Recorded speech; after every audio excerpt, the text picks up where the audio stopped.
December 18, 2018, partially buried skeletal human remains were discovered in a field near Ville Platte, Louisiana. The remains were located near an isolated, rarely used barn in the middle of a field. The discovery occurred while searchers were out looking for a missing 9-year-old boy named Bryson Thibodeau. Bryson was later found alive 12 days later, hiding at a neighbor's house, and his parents were arrested for cruelty to juveniles, and he and his sister were removed from the home. Forensic investigators determined the remains to be that of a mixed Cajun French and African American female, 25 to 35 years old, and had been partially buried for up to 10 years. Unable to match her to any missing persons reports, she became known as Evangeline Parrish Jane Doe 2018. After a painstaking DNA extraction by the DNA Doe Project, they were able to place a profile in GEDmatch nearly a year after her discovery. Through a collaborative effort, the Louisiana State Police Crime Lab, the LSU Forensic Anthropology and Computer Enhancement Services Laboratory, and DNA Doe Project were able to identify the Jane Doe. On February 5, 2021, the Louisiana State Police announced that Evangeline Parrish Jane Doe 2018 had been identified as Erica Nicole Hunt. Erica was born July 10, 1995 to Shannon Isaac. She was described as lively, energetic, and always smiling, and had 2 sisters that she was very close to. She had a 2-year-old daughter named Brianna and lived in Opelousas, Louisiana, just 12 miles away from where she was found. She had plans to celebrate her upcoming 21st birthday a week after she disappeared. On July 3, 2016, 20-year-old Erica and her little girl attended a barbecue at her uncle's house for the holiday. The next day, Erica stopped by her sister's house and hung out for a bit. She borrowed a few dollars for cigarettes and then left. She didn't own her own vehicle and usually asked for a ride, but this time she didn't. So when she left, her family wasn't sure if she left on foot or if she was picked up by someone. But the next day, July 5th, she was not answering any calls or texts and had not picked up her daughter from her mother's house, which was very unusual for her. A day later, her family would report her missing. During the initial search for Erica, police got a tip that she had been seen on the 4th of July, 2016, behind Billy Ray's Boudin, a local restaurant, between 11 a.m. and 1 p.m., and then another sighting a few blocks from there on Madison Street. But police told the media they weren't completely sure these sightings were credible. Erica's family immediately began making missing person flyers, and for years, her family searched, but they never found any further traces of her. At this time, her death is being investigated as a homicide.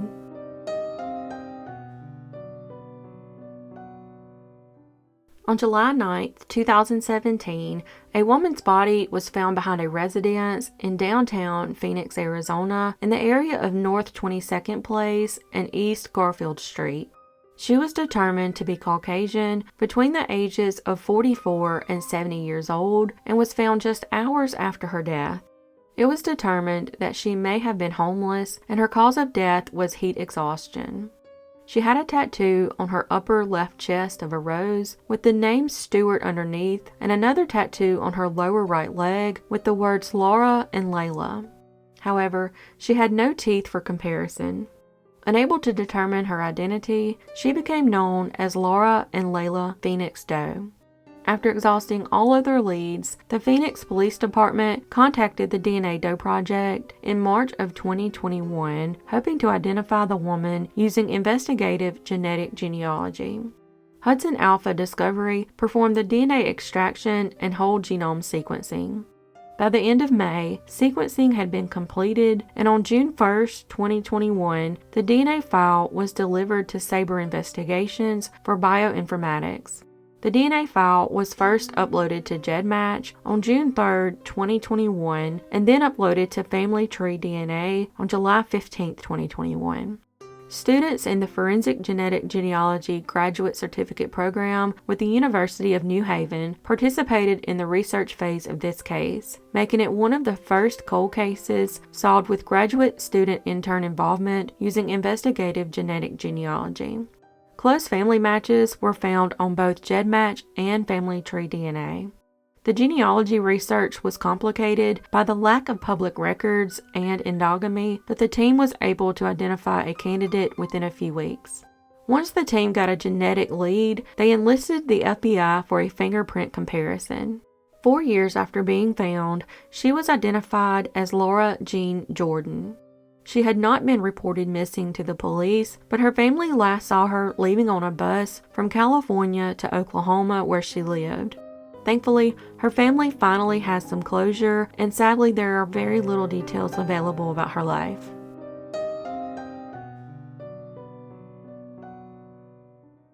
On April 11, 2021, a Gwinnett County police officer responded to a complaint of trash dumping in a wooded area just off Hamilton Road in Beaufort, Georgia. When the officer arrived, he found a makeshift campsite and a tent, and upon further investigation, discovered a human skull. No other human bones were recovered by authorities, despite a thorough search of the 13-acre area. Forensic investigators could not determine much about the remains other than they were that of an 18 to 30-year-old woman. A cause and manner of death could not be determined at the time, and she would become known as Gwinnett County Jane Doe or Beaufort Jane Doe. The medical examiner indicated the remains could have been in the woods for at least 1 year. Unable to easily match the skull to any local missing person cases, law enforcement commissioned forensic artist Kelly Lawson to make a reconstruction of the woman, hoping to generate leads. She underwent testing by the DNA Doe Project, but was identified before a genetic profile was completed. A DNA match had been obtained between the Jane Doe and a reference sample from a family member. The identification of Brittany Michelle Davies was announced on August 26, 2021, when her fiancé was taken into custody in connection with her death. Based on evidence obtained during the investigation, detectives had probable cause to charge 42-year-old Michael Lee Wilkerson with the murder of Brittany. The couple had been living together on McDaniel Avenue in Greenville, South Carolina, when she went missing. Brittany was only 32 years old when she was last seen on February of 2020 at Buck's Racks and Ribs in Greenville. Some reports contradict this and say that she was last seen being dropped off at her apartment by an Uber driver on February 12, 2020. Brittany worked at Firebird's Wood Fire Grill off Woodruff Road, but she never showed up for work. Her mother, Melanie Hollerman, said she was strangely getting texts from Brittany's phone through the month of February and into March. One of the last text messages she got from Brittany's phone was about her returning from a trip to Puerto Rico. However, she later learned that Brittany never went on a trip to Puerto Rico. It is believed that Wilkerson was sending those texts pretending to be Brittany. Her phone was powered off on March 10, 2020, and all social media accounts were deactivated. It is believed that she was killed on or around February 12, 2020, and her mother reported her missing on March 16, 2020. Sadly, Brittany was described as a beautiful soul with a good heart. Police have not released details about her case, but as of today, Wilkerson remains behind bars.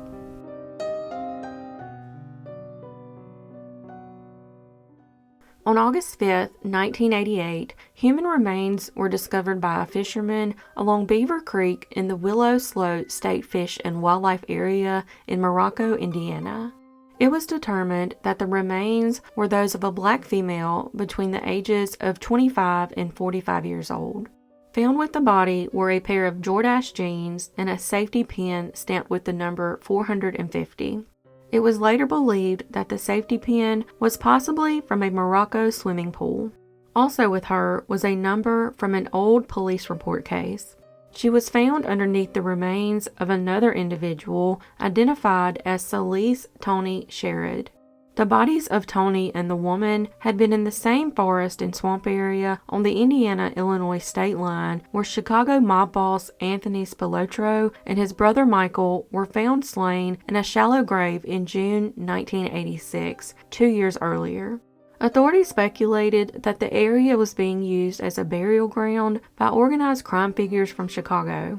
31-year-old Tony was married to Cynthia Sherrod and was a native of Chicago and had spoken to his father a month earlier around the 4th of July, 1988.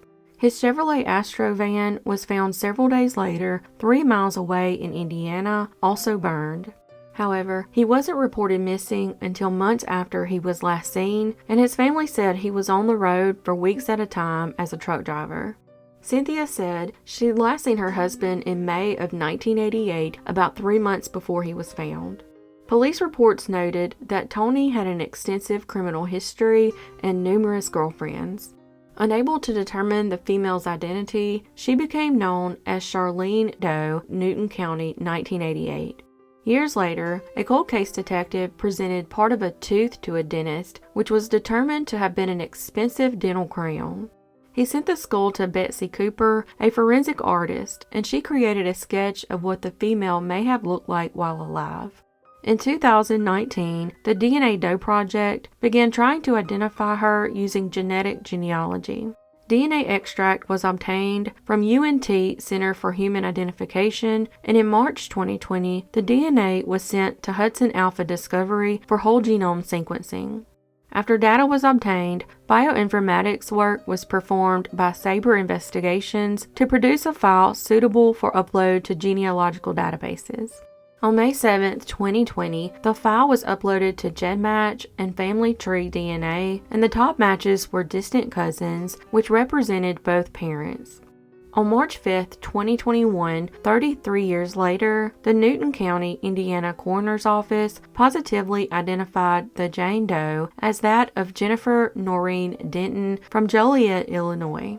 Jenifer Denton was born in 1963 and was 24 years old when she went missing from her home.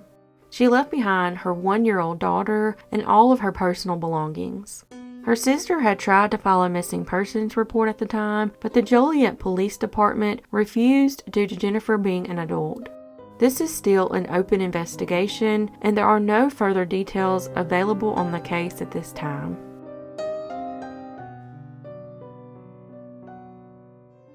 On January 11, 2015, the decomposed remains of a man were found in a shed in Mill Creek, Washington, along with $20. He was found lying under blankets on a mattress made of pieces of foam and was thought to be living there. Investigators believed he had been dead for at least a year before he was found. The man was determined to be African American, between 50 and 65 years old, and the tip of his pinky finger on his right hand was missing. Unable to determine the deceased man's identity, he became known as Mill Creek Shed Man. No cause of death could be determined, but there were also no signs of foul play. There is local lore that states he had permission to live in the shed from a man who once owned the property. Locals said a man named Jerry Deggs, or Deggs, lived in the shed for decades and had said his birth date was December 31st, 1949. He claimed to be from the East Coast and used to work as a security guard for a bank. He stated that he was struck in the head during a bank robbery and received a head injury. DNA from the remains had been entered into CODIS in 2015, but there were no matches. Investigators tried to determine the man's name and even asked the State Department of Social and Health Services to look for records of food stamps that could be linked to him, but there was no evidence he ever used them. A forensic dentist compared the man's teeth to those of missing people, but he struggled to narrow down a list of possibilities. In early 2018, a new DNA sample was extracted from the man's femur to be used by the DNA Doe Project. The genetic profile was uploaded to GEDmatch, and genealogists began working on a family tree. On December 23, 2019, the Snohomish County Medical Examiner announced Mill Creek Shed Man's identity as Nathaniel Terrence Deggs, who went by the name Terry. He was 65 years old at the time of his death and was eventually confirmed by DNA submitted by his sister. He was born Nathaniel Terrence Davies on December 31, 1949, in Baltimore, Maryland, to a teenage mother and would later have over a dozen siblings. As a child, he was taken in by a foster mom whose last name was Deggs, and they lived in the Bronx, New York. He did indeed work as a security guard in a bank in the Bronx. His foster mother passed away in 1984, and he was reportedly extremely upset by this loss and showed up in Mill Creek in 1985. His family searched for him over the years, and it's unknown how or why he ended up in the isolated area. The story goes that a dentist from Mill Creek found Terry emaciated and staying in a falling apart barn near his home in the 17,500 block of Bethel Everett Highway in October 1985. However, he became known as Jerry instead of Terry. He began living in the shed about 200 feet behind the man in his family's home and sometimes cooked for them. He became reclusive, rarely venturing out from the shed.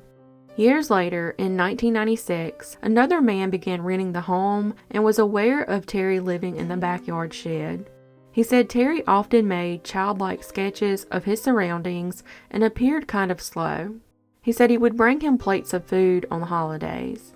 He said one day a small fire broke out on the roof and firefighters would no longer allow him to keep his wood stove. So the homeowner gave him an electric skillet and a small heater and ran the power cords out of his home business. Jerry often ate potatoes and lived off the 6 acres picking fruit from the trees. The homeowner eventually moved out, and after that, Jerry was often seen walking along the nearby highway. Police had talked to him several times and had written his name and date of birth down at least once. Initial testing by DNA Doe Project was unsuccessful, so they attempted a second round of sequencing, paid for through fundraising efforts, which was successful in extracting a usable sequence. The results were uploaded to GEDmatch, and fortunately, a woman had uploaded her DNA to GEDmatch and opted in to share with law enforcement. It turned out she was a match, and she was identified as the man's half-first cousin. Genealogists were able to build a family tree, which revealed that she and the unidentified man shared a grandfather. Through her, the DNA Doe Project team continued to reconstruct the man's family tree and found his half-siblings. His sister provided details about the man's life, confirming the link to the man living in the Mill Creek shed. His sister said she did have a brother called Terry, and his real name was Nathaniel, and his family hadn't seen him since the late 70s to early 80s. The family had hired a private detective at one point and tried their own internet searches. In public records, the name Terry or Jerry or even Nathaniel Deggs are difficult to find. One relative had his social security number, but it proved to be little to no help. His birth certificate still has not been found, and that particular year was missing in Baltimore's public records when investigators went looking for it. One obituary of a brother in 2017 listed him as a survivor and called him Nathaniel Davy. Another obituary gave the last name Davies. Since then, some family members have suggested it was a combination of the two. In spite of the confusion, if his siblings hadn't published those names, researchers would still be guessing according to the genealogist. The DNA Doe Project volunteered over nearly 2,000 hours in search of the name, affixing thousands of branches to hundreds of family trees. Once the genealogist had the half-cousin's name, she was able to discover pieces of his ancestry, which led her to the obituaries and ultimately to his real identity. The family has made plans to move Terry's remains closer to New York.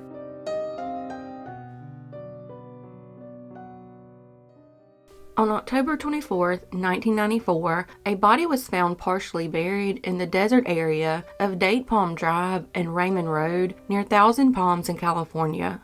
Investigators determined that she was killed elsewhere and buried in the desert, citing a lack of evidence near where she was found. A detailed sketch was created of the person's image in hopes of identifying the victim, but no one came forward and the case went cold. The investigation was eventually taken over by the district attorney's regional cold case murder team. A small sample of her DNA was sent to Othram Incorporated, and then investigators began sketching out a potential family tree using genetic genealogy. Investigators were able to track down a potential relative to the woman whose identity was not disclosed. A DNA sample from the relative was also processed by Othram Incorporated, and it was determined the relative was the son of the Jane Doe. On January 3, 2022, 28 years after being discovered, it was announced that the Jane Doe was 57-year-old Patricia Cavallaro of Bellflower, California. Patricia was born March 22, 1937, and possibly moved to California in the 60s, married and had 2 children. However, only one of her children could be located, the one who submitted his DNA. Unfortunately, what happened to her and how she ended up in Thousand Palms still remains a mystery. According to the Desert Sun, her husband, also not identified, reported her missing back in 2001, 7 years after she was discovered, saying that she just walked away from home one day and never came back. It's unclear why he waited so long to report her missing, but he died in 2017, taking any possible details about the case to his grave. Sadly, the victim's son said he had always suspected his mother was deceased, but never knew any details.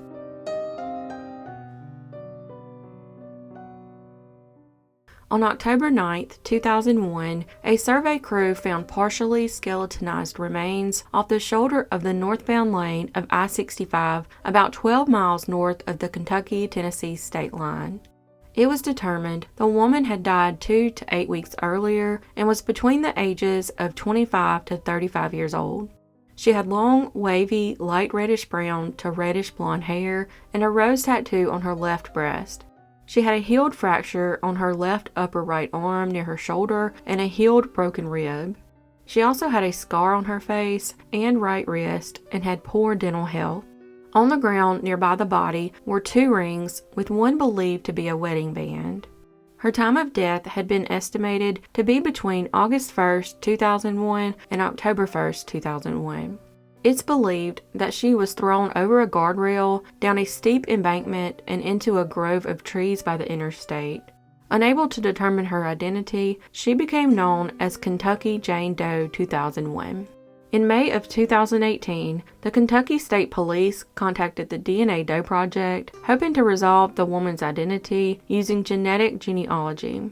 In November of that year, bones were sent to Bode Cellmark for extraction, and in early 2019, the sample was sent to Othram for whole genome sequencing. However, due to the poor quality of the DNA, multiple rounds of sequencing were required. On May 28, 2019, the Doe's DNA profile was uploaded to GEDmatch. The team had to trace the family all the way back to Germany in the mid-1800s to find common ancestors. The identification came after the team was able to find a DNA match from a third cousin once removed from one parent's side and a half-second cousin once removed from the other parent's side.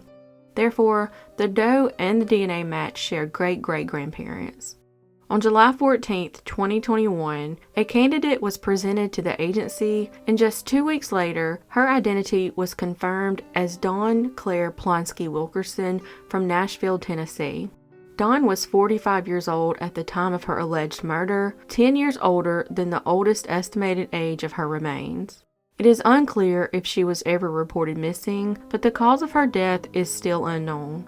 It took 20 years, but thankfully Dawn finally got her name back.